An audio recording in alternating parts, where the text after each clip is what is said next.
Namo Namaha Bhavtam Sarvesham Hartam Swagatam. Welcome back to the channel Sanskrit Sopanam. I hope you are doing great. I am also good. And moving ahead in our Learning Sanskrit through Gita series, today we'll be covering the 53rd shloka from the second chapter of Bhagavad Gita. And much like what we did in the last shloka, in this shloka also Krishna is giving a direct instruction to Arjuna. Just as we saw in the previous shloka, no, that he told Arjuna that if your intellect is able to cross over that mire of delusion, then that is the benefit you are going to get. So in that similar tone, he is again giving a personal instruction to Arjuna, and again through Arjuna he is instructing all of us, all of us humanity. So what is it and what we can learn from grammatical point of view, all this we will see. So without wasting any more time, let's quickly dive in today's video. Okay, so this is the 53rd shloka. Let me go through the shloka once. Shruti vipratipanna te yada sthasyati nischala samadhavachala buddhihi tada yogam avapsyasi. Okay, so this is the shloka, and before moving on, I just want to address this one point. I have addressed this point before also. I just want to repeat this point, that whenever we do this chanting of these shlokas, so you may have noticed that we take a natural pause at the end of a pada. That each verse, it contains 4 quarters, 4 pada, and when we do the chanting, we take a natural pause at the end of a pada, at the end of a quarter. So Shruti vipratipanna te. This is the end of a quarter, and we take a slight pause here. Shruti vipratipanna te yada sthasyati nischala, that is the end of another quarter. Samadhavachala buddhihi. So when I take a pause here, so even though in the mool shloka this is joined together due to Sandhi, but if I am choosing to take a pause here at the end of a quarter, so when I take a pause here, I have to do the vicheda there. So that is why when I stop here at buddhi, I know that after doing vicheda, as we will see when we move further in the shloka, the pada here is buddhihi. Due to Sandhi, it is buddhistada. But when I take a pause here, so I have to do the vicheda at that point. Samadhavachala buddhihi. And then I continue tada yogam avapsyasi. So it's just a small thing, but worth repeating here. Okay, this is the shloka, and if we move on, so this is the Sandhi vicheda of the same shloka. So what all Sandhis can we spot here? So you see these 2 padas, samadhau achala. So here we are seeing ayadi sandhi, yanta vanta desha sandhi, that you have a au followed by a swara. So when this happens due to ayadi sandhi, this au is replaced by this av. So samadhau achala, this is joining as samadhavachala. That au is replaced by av, samadhav, and then it combines with achala, so it becomes samadhavachala, ayadi sandhi, yanta vanta desha sandhi. Okay, that is one sandhi we can spot. And then again, as I discussed before also, there is a sandhi happening between these 2 padas, buddhihi and tada. Which sandhi is this? So this is the sakara sandhi, sattva sandhi. That buddhihi tada, the visarga is getting replaced by this sakara. So buddhihi tada, this is joining as buddhistada. Okay, so this is the sattva sandhi, sakara sandhi, as we usually call it in the common name. And again, all the sandhi details, all the word by word breakdown will be in the PDF sheet that you can access from the link in the description box. Now we will move on and start the decoding of the shloka. Okay, so here again in this shloka, we have 2 kriya padas, sthasyati and avapsyasi. So we will take one kriya pada at a time. So we are starting with the kriya pada sthasyati. And sthasyati, this means something will stay. Because this is sthasyati, this is coming from stha dhatu. Stha dhatu means to stay. Okay, it can also mean to stand. So you can take the meaning either way, not a problem. And this kriya pada is in the form of lit lakara, prathama purusha, ekvachanam. Okay, so stha dhatu in this properties becomes sthasyati. That something, some third person, some third thing, something will stay. That is what we are saying with this kriya pada. And again, this shloka is very similar in structure to what we covered in the previous shloka, very same structure. So there also we took this avyayam just to wrap up the meaning nicely. So here also we are taking that avyayam. So yada sthasyati, when it will stay. This is what we are starting with. Okay, and if we'll move on, so the question will be ka sthasyati, what will stay? And the response is yada te buddhihi sthasyati. See again, the same karta, the same structure as we saw in the previous shloka. Okay, yada te buddhihi sthasyati, when your intellect will stay, when your intellect will stand. That is what we are saying. Okay, so buddhi here, which is intellect, this is the karta of this kriya. So this buddhi and ikaranta strilinga pada, this buddhi is in prathama vibhakti ekvachanam. So buddhi, because it is the karta of this kriya, sthasyati, and this te is coming from yushmat sarvanama shabda. Yushmat sarvanama shabda used to represent that second person pronoun. So te, this is the shashti vibhakti ekvachanam form in the sense of your, because Krishna is directly addressing Arjuna that your buddhi, your intellect. So yada te buddhi sthasyati, when your intellect will stay. That is what we have so far. And if we'll move on, so now this buddhi is described with an adjective. That is why I'm asking this kidrisha buddhi. Okay, and Krishna says shruti vipratipanna buddhi. Okay, so this pada shruti vipratipanna, very clearly again it is a samasta padam, it is a samasa. And what are the two individual words? So one is shruti and another is vipratipanna. These are the two words present in this samasa. Again, actually the pratipadika here is shrutin. Okay, again, the nakara lopa happens. That is why in the samaspadam you see it as shruti. But anyways, shrutin and vipratipanna, these are the two padas in this samasa. Shrutin, this basically means whatever is heard. Shrutin means whatever is heard. And pratipanna. Okay, so pratipanna means something or someone which has properly ascertained, and vipratipanna is someone which is grossly bewildered or perplexed. That is what we are saying with this pada, vipratipanna. Okay, and by using these two padas into a samasa, the meaning we are giving is perplexed by what is heard. Okay, so perplexed by what is heard. So if we have to write the vigraha vakyam for this samasa, the vigraha vakyam will be shrutina vipratipannaha iti shruti vipratipannaha. That vipratipannaha, someone who is bewildered, someone who is perplexed. By what? So by what is heard. So shrutina tritiya vibhakti. Shrutina vipratipannaha iti shruti vipratipannaha. That is the pada that we get. Here of course, since this is being used as an adjective for buddhi, and since buddhi, this is a feminine gender word in prathama vibhakti ekvachanam, so this shruti vipratipanna is also taking that same form. Strilinga prathama vibhakti ekvachanam. So shruti vipratipanna. That is how we are modifying this word as per the noun, as per the main noun. Okay, so I hope this samasa it is clear. What we are saying? We are saying is yada shruti vipratipanna te buddhi sthasyati.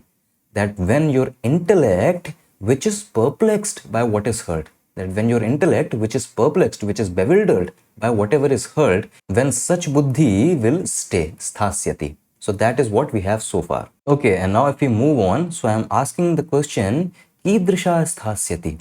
See again, these padas, nischala, what we get, no, nischala, achala, they also, just like shruti vipratipanna, they also look like adjective to this buddhi. But again, I've discussed this before also, that there is a difference between being an adjective and being a complement to it. Okay, so this shruti vipratipanna, this is a visheshana, this is an adjective for this buddhi. That a buddhi, that an intellect which is perplexed by what is heard. So that shruti vipratipanna is a visheshana, it is an adjective for this buddhi. But this nischala and this achala, they are complement. That when we say the boy is happy, we are not saying happy boy, we are saying the boy is happy.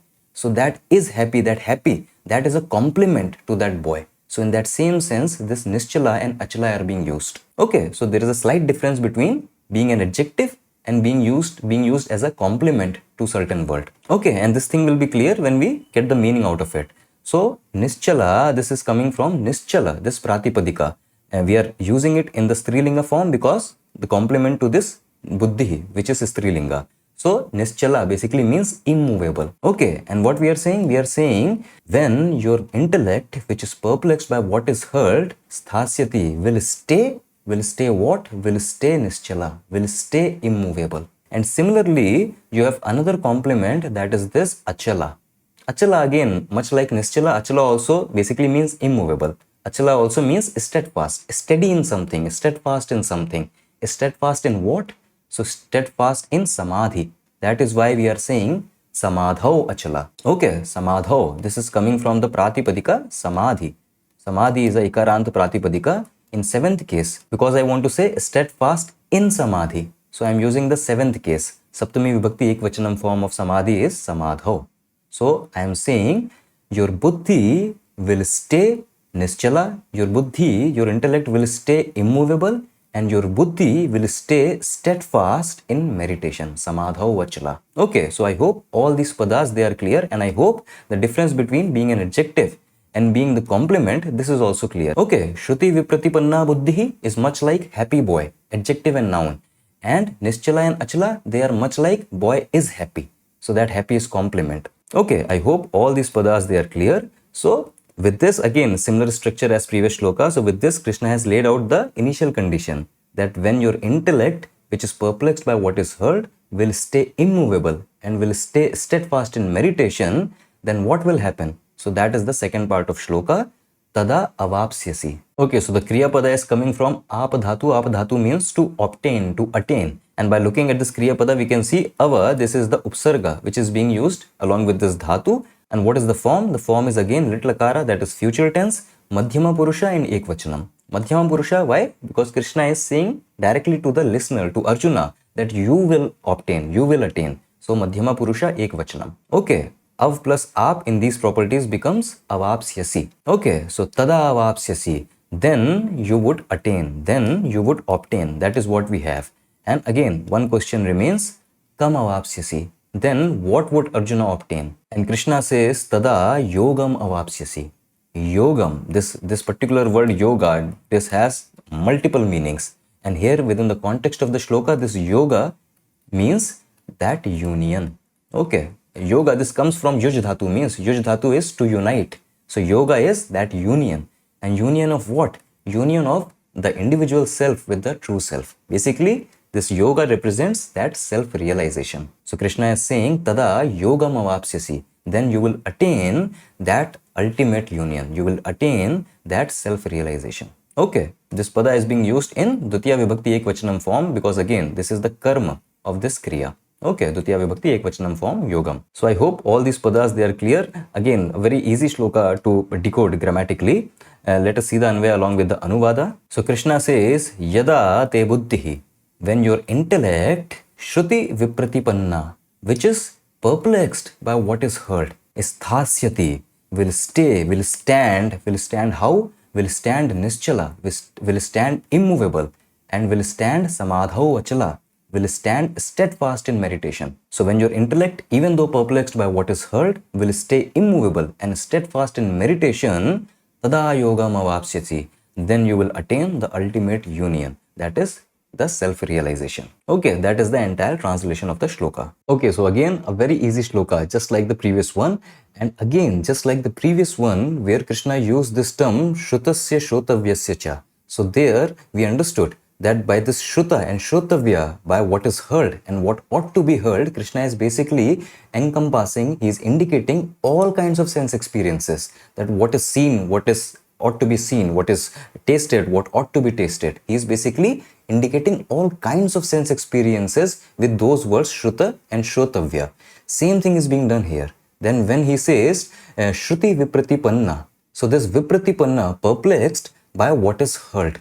But this heard is not just those, spiritual truths and whatever is heard in the literal sense. No. Again, this is indicative of all the sense experiences.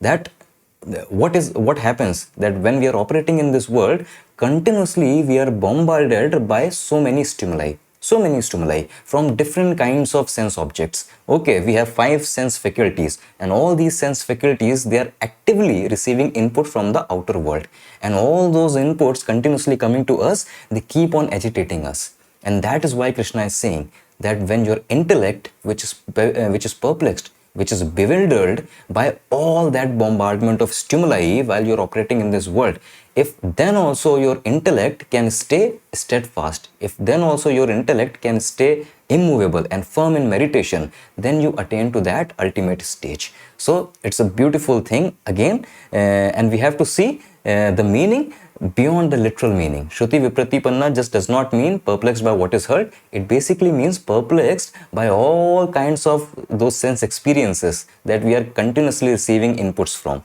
Okay, and as you shall see that immediately after this point, Arjuna will raise a question that, okay, what is the characteristic feature of a person who can remain like this? So the concept of this sthit prajna, which will be elaborated now in the coming shlokas. And that coming shloka, that part is the most often quoted part from second chapter of Bhagavad Gita, where Arjuna inquires about the characteristic feature of a sthit prajna person, one who is always steady in the self. What is the characteristic of such a person? So that will be elaborated now. So that idea is being hinted here, that idea is being introduced here of a sthit prajna person, that one who remains steadfast even while operating in this world, even when surrounded by sense objects, even when interacting with those sense objects. Such a person still remains steadfast in the self. Such a person becomes eligible. Such a person is only eligible for attaining that highest stage. Okay, so that is what we have to understand from that word Shruti Vipratipanna. Okay, not just heard, it is basically indicative of all kinds of sense experiences. Okay, again, very reflective of what we did in the last shloka, right? So it is just the continuation of that. I hope all the padas grammatically they were clear. I will take leave now and I will meet you in another shloka, in another video. Until then, stay awesome, stay happy, keep learning Sanskrit. Vayam punah milamaha. Dhanyavad.